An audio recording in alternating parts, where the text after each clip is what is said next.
এরই মাঝে হঠাৎ করে রাত 1:03 ক্যাপ্টেন রবার্ট পিসে ককপিটে একটি অস্বাভাবিক রিডিং নোটিস করেন। কিছু সময় পরে একটি এররও শো করা শুরু করে। সেই এররটি ছিল হাই ওয়েল প্রেশার, লো ওয়েল কোয়ান্টিটি এবং লো ওয়েল টেম্পারেচারের। এখন এই ধরনের দীর্ঘ ননস্টপ ফ্লাইটে এইরকম ছোটখাটো এরর আসা নর্মাল ছিল। এমন পরিস্থিতিতে পাইলটরা নিজেরাই বা ক্রু মেম্বারের সাহায্যে ককপিটে বসে থেকেই সেগুলো ঠিক করে দিতেন। কিন্তু এয়ার ট্রান্সট এয়ারলাইনের এই ফ্লাইটে যে এররটি দেখা যাচ্ছিল তা স্বাভাবিক ছিল না। ক্যাপ্টেন এবং ফার্স্ট অফিসার উভয়েরই এয়ারবাস A330 ভরপুর অভিজ্ঞতা ছিল, কিন্তু তারা তাদের পুরো ক্যারিয়ারে এমন এরর আগে কখনো দেখেননি, যার কারণে তারা দুজনেই কনফিউজড হয়ে গিয়েছিলেন যে এই এররটি আসলে কিসের ছিল।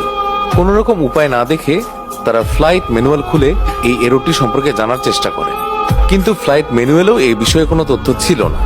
এখন যদি পাইলটরা চাইতেন তাহলে এই এররটি ইগনোরও করতে পারতেন, কিন্তু এটা স্পষ্ট যে কোনো পাইলট যাত্রী ভর্তি ফ্লাইট নিয়ে সমুদ্রের মাঝখানে কোনো রকম ঝুঁকি নিতে চাইবেন না, যার কারণে ক্যাপ্টেন পিসে এই এররটি সম্পর্কে জানতে এয়ার ট্রান্সটের মেইনটেনেন্স কন্ট্রোল সেন্টারের সঙ্গে যোগাযোগ করেন।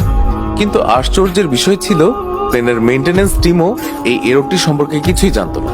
তবে মেইনটেনেন্স টিম পাইলটদের পরামর্শ অবশ্যই দিয়েছিল যে তারা যেন লাগাতার ওই এররটির উপর নজর রাখেন আর যত দ্রুত সম্ভব তারা ওই এররটি সম্পর্কে জানার চেষ্টা করবেন। এরপর অনেক সময় পেরিয়ে যায় এবং পাইলটরাও এখন এটা বিশ্বাস করে রিল্যাক্স হয়ে যান যে এই এররটি হয়তো কোনো ফল্টি সেন্সরের কারণে এসেছে, যা খুবই স্বাভাবিক ছিল।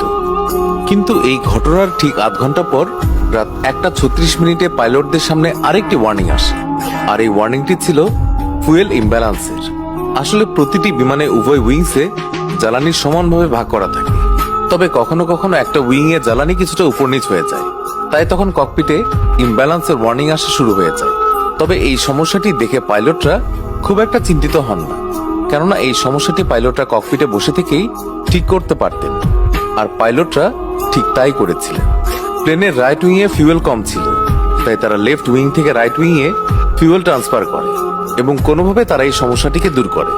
কিন্তু তারা জানতেন না যে ফিউয়েল ট্রান্সফার করতে গিয়ে তারা এমন কিছু করে ফেলেছে যা তাদের জন্য একটা বড় বিপদ ডেকে আনতে চলেছে।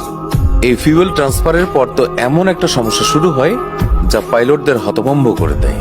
আসলে ফিউয়েল ট্রান্সফারের পর প্লেনের 2 নম্বর ইঞ্জিনে ওয়েল টেম্পারেচার কমতে শুরু করে আর ওয়েল প্রেশার বাড়তে শুরু করে।